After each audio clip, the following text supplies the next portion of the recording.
So,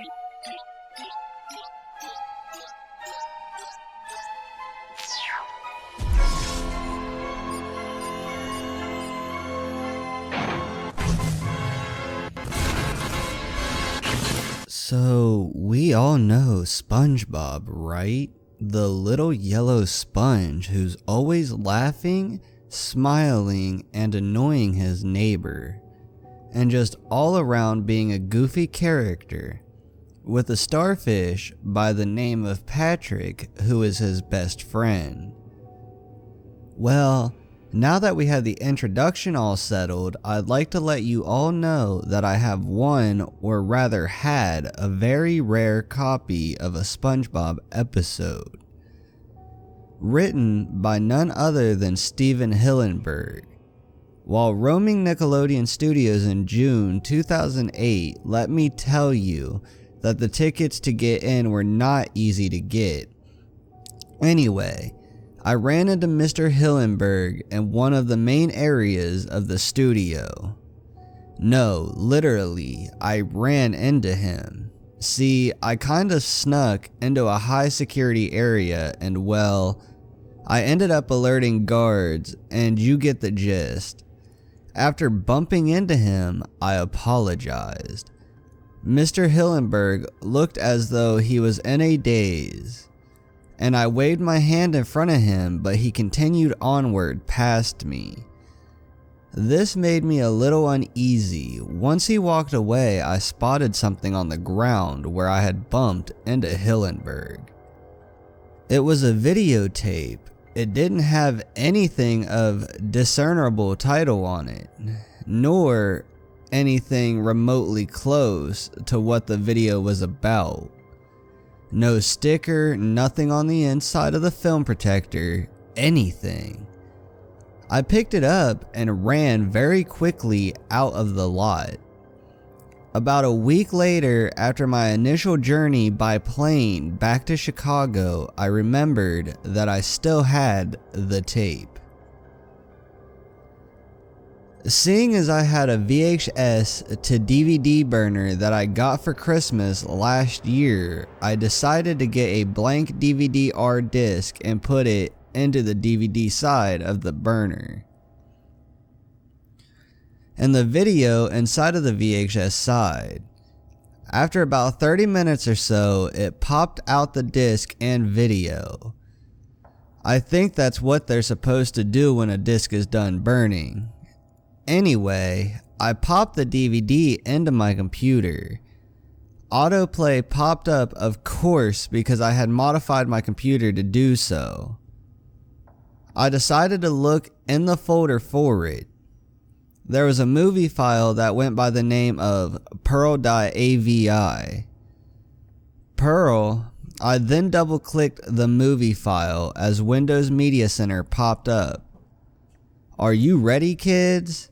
Aye, aye, Captain. It was a SpongeBob episode. I thought to myself, ooh, I haven't seen this show in so long. SpongeBob was one of my favorite shows as a 10-year-old, and hearing the nasally laughter of the sponge would make my ears absolutely sing with joy. Well, metaphorically, of course. So as the title of the episode came up, I noticed something odd. There was no title to the episode.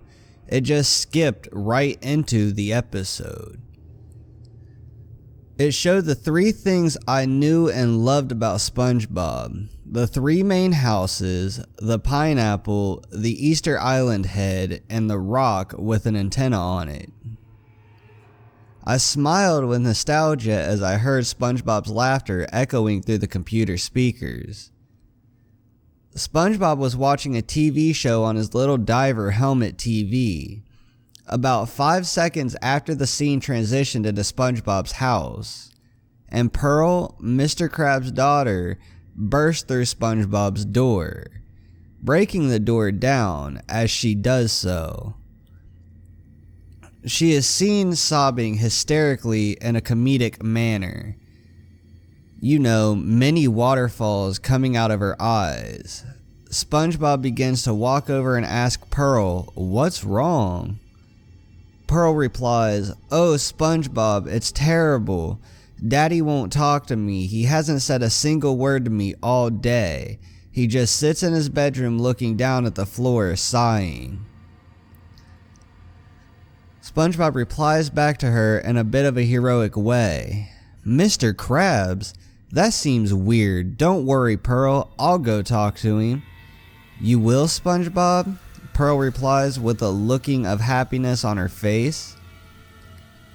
SpongeBob then nods. Pearl is seen hugging SpongeBob and saying, "Thanks, SpongeBob.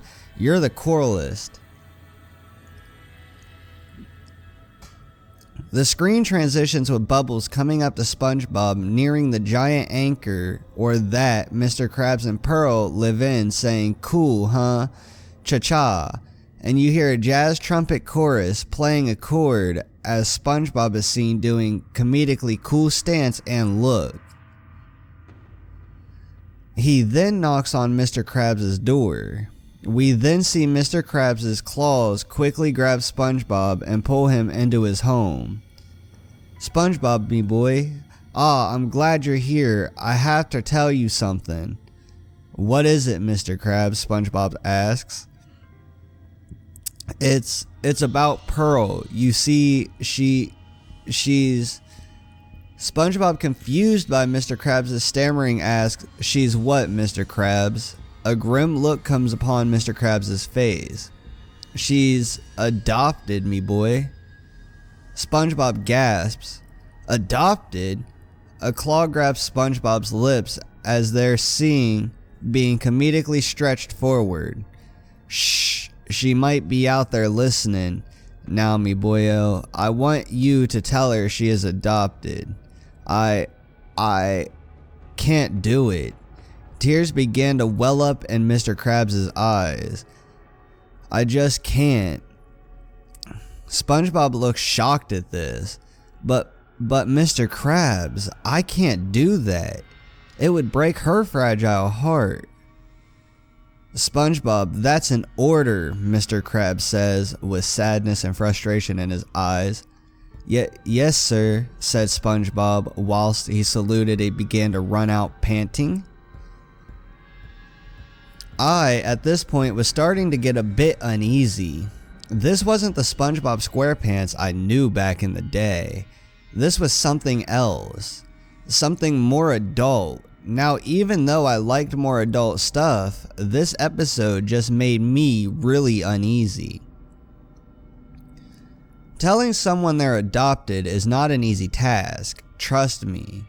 Horrid results when it's told to you by means of someone whose parents told you to tell that person.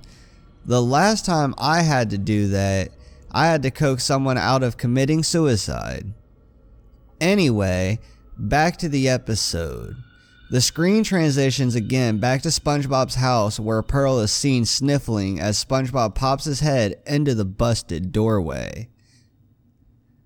Pearl looks up and immediately is overjoyed to see SpongeBob. "SpongeBob," she calls out with an excited tone. "Did you find out why Daddy won't talk to me?" SpongeBob says timidly as he clears his throat. Yes, I did." Pearl says in a concerned tone. "What's wrong, SpongeBob?"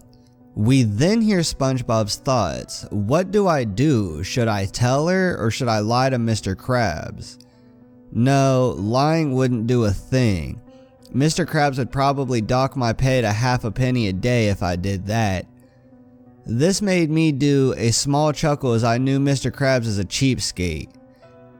My chuckle fell silent as I heard SpongeBob just outright say, "Pearl, I don't know how to tell you this, but you're adopted." Pearl's eyes opened wide and both SpongeBob and I cringed. I then heard a laugh coming from the computer speakers. It was Pearl's laugh.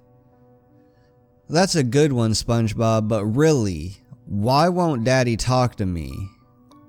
"Pearl, it's the truth. Mr. Krabs had me come over here to tell you." "What? No, you're lying. Pearl then slaps SpongeBob very realistically and storms out of the house. We then see Pearl walking up to the front door with tears in her eyes, furious as she pushes open the door forcefully. She sees her father and, holding back tears, "Daddy, please tell me that it's not true. Please tell me SpongeBob is lying." Mr. Krabs begins to tear up and in a shaky voice tells Pearl, "Yes, 'tis true. When you were a baby and while I was out scrounging around with me metal detector near the outskirts of Bikini Bottom looking for loose change, I stumbled upon you and your mother, or what was left of her, after the scallops got to her." It then transitions to a flashback sequence which to this day makes me cringe. It showed Pearl's mother's eyes gouged out with one hanging, her tongue out and somewhat chewed off, her fins only bone, her ribcage skin ripped off revealing a decaying muscle, and her throat had a hole in it showing the larynx, windpipe, and esophagus. I turned away at this point, still listening. I found your mother laying there, morbidly decayed, when I heard crying from nearby. The crying was you. It looked like you had just come out of your mother. I scooped ye up, took ye home, and cleaned yer up. I cleaned ye for a good 16 years. I felt it were better to tell you now when you're old enough to understand. I started crying at this precise point. This became too adult, too real for the happy little show I used to know and love. I wanted to click the X on the top right corner, but I just couldn't turn away. Pearl ran out crying, not the comedic tears either. These looked realistic, almost human. "SpongeBob, me boy, go after her. These tiny legs won't catch up to her. Please, boyo." SpongeBob nodded and began to run after Pearl, calling her name. Pearl began to run faster, and SpongeBob began to struggle keeping up with her. Pearl stopped at the top of a high coral cliff, turned around and told SpongeBob stop. She put a fin out. "Do you know what it's like to not know your mother, to be with some creepy Christine all your life thinking he's your dad, even though you two look completely different? I mean, how can a crab have a sperm whale for a child?" Pearl's voice was getting very shaky. She was ready to start sobbing uncontrollably. "I don't think you do. To be lied to all your life? To not know your true family? I don't want to be lied to anymore." Pearl then begins to proceed to fall backwards into the seemingly endless chasm. SpongeBob yelled out, "Wait, Pearl," and ran down to the cliff slope where he had just ran after Pearl. He ran as fast as he could, but couldn't get down to the bottom before he heard a loud, disgusting crack. I even cringed at the sound. It sounded like a bone snapping in two. As SpongeBob approaches Pearl, she is seen face up with her head violently pushed up to her side. Her neck had snapped right in two. Her eyes were gray-blue now and were about as soulless as any person who had succumbed to death. SpongeBob walked up to her silently, his shoes no longer making that funny squeaking sound. He dropped to his knees realistically next to her corpse and began to sob humanly and uncontrollably. He hugged the corpse, looked up to the sky, and began saying, "Why, Neptune? Why? She was too young. Why?" This caused me to sob right along with the sponge. The episode then cut to black and was finished. I couldn't believe it. Why would Hillenburg make such a demented and depressing episode? I went to bed after this. The next day after coming home from work, I planned to extract the episode onto my hard drive and put it on YouTube in about 2 parts. It was a 15-minute episode, of course. When I got home, I saw everything was a mess. Papers were everywhere, my TV was gone, my computer and its accompanying tower, mouse and any USBs I had in it were gone, and my VHS to DVD burner was gone. Oh shit, I've been robbed. Where's the video? Where is it? I said as I began to look for the video that contained the episode. I couldn't find it. That was the only VHS tape I had in my possession, and I guess the robbers figured it'd be worth money. I kinda figured as well too, so suffice to say, I'm unable to provide a video of the source. I apologize and hope you'll all heed my warning of picking up any strange tape in a famous studio. Lie, after bumping into a famous cartoon writer.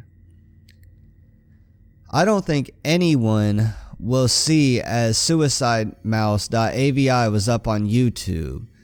Once again, let this story be a warning to picking up strange tapes. You never know what you're going to end up watching. Alright guys, I hope you guys have enjoyed. If you guys have, be sure to hit that subscribe button down below. Leave a like on this video. Leave a comment in the comment section down below telling me what other videos you guys would like to see from me.